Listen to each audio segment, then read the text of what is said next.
Hi Pooja, welcome. How are you today? Very well, Pari.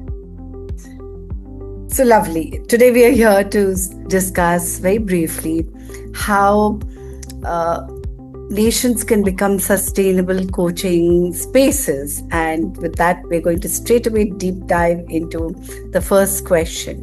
Hmm.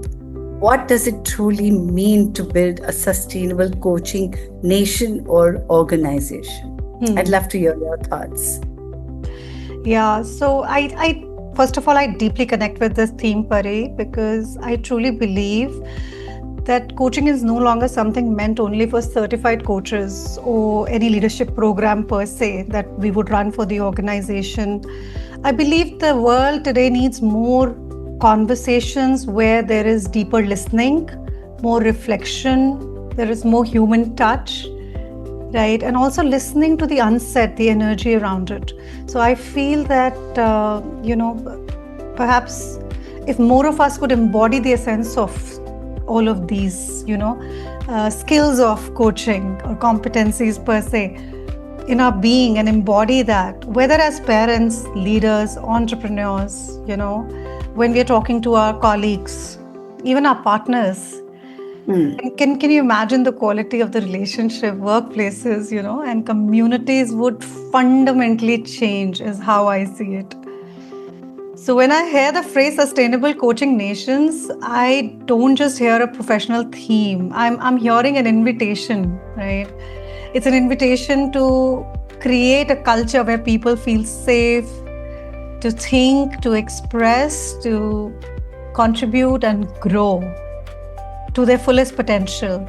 Because, coaching cultures are not built only through workshops or certifications. I don't believe that could be a starting point. However, I would love to see this spreading across in all our conversations or day to day, so in the being. So I'm very curious. What are your thoughts about it while you're reflecting? Yeah, thank you for asking me that. Like you said, it's something that's built over time, and it's not just in organizations.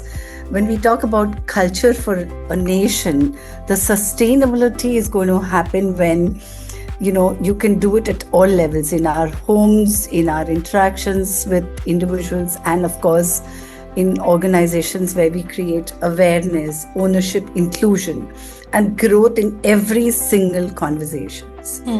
Where individuals listen before they act, where people feel psychologically safe, and human potential continues to grow in every way, every day. So true, Pari. Well, let's hope that we are able to spread this as much as possible, and coaching grows in everyday conversations, in our micro behaviors. Absolutely. Pooja, what do you think is the biggest challenge that organizations are facing today in being able to sustain this coaching culture? Well, I know you are also well aware of it. However, yes, what comes to my mind on top is the congruence. The challenge is that, organizations are perhaps thinking, and they do say that they value trust, collaboration, and innovation. And I know there is intent as well. However, the environment is, such that we're still living in times of urgency, of speed, and the need to control. There is hierarchy in the systems as well, some systems.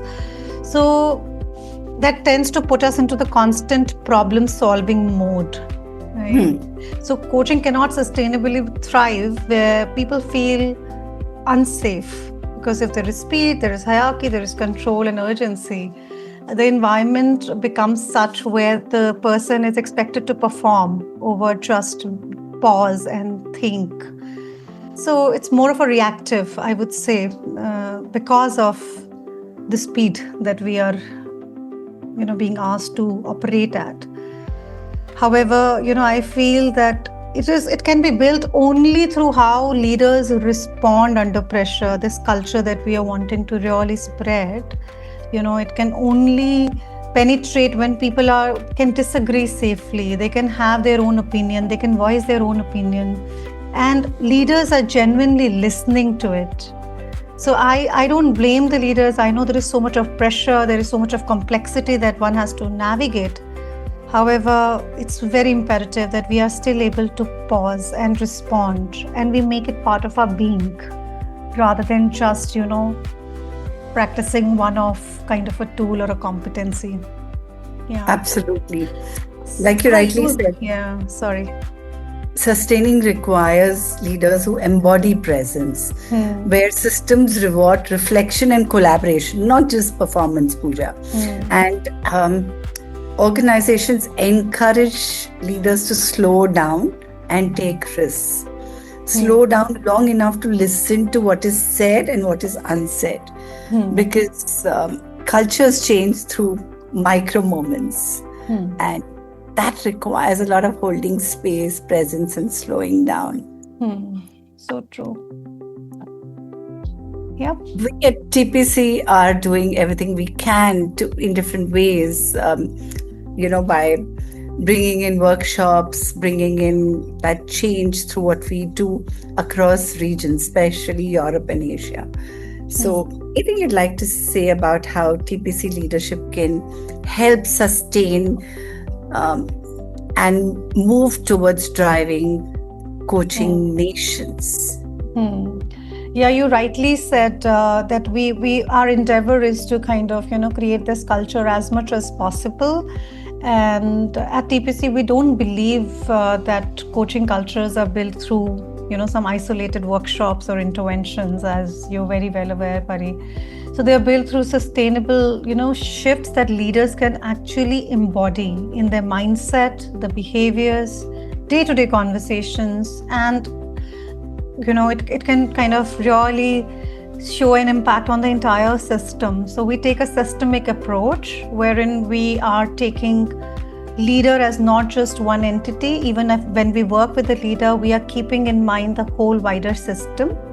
And the endeavor is to create those behaviors that they can embody in their day-to-day by raising their awareness, helping them pause, raising their awareness, bringing, the whole holistic human perspective as well in the view, by helping them become more emotionally intelligent, creating that psychological safety. How can they build more trust and conscious leadership practices in their day-to-day interactions? Because they're really not the part of just the organization as well. If we see, firstly, it's the leader, then the team, the organization. There is whole system that gets impacted by every action we are taking. Yeah. And I'm curious, what are you thinking about while you hear me say this? I echo with what you say, and what's coming to me additionally is transformation begins when the leader is able to ask, what matters to you here? What are we not seeing?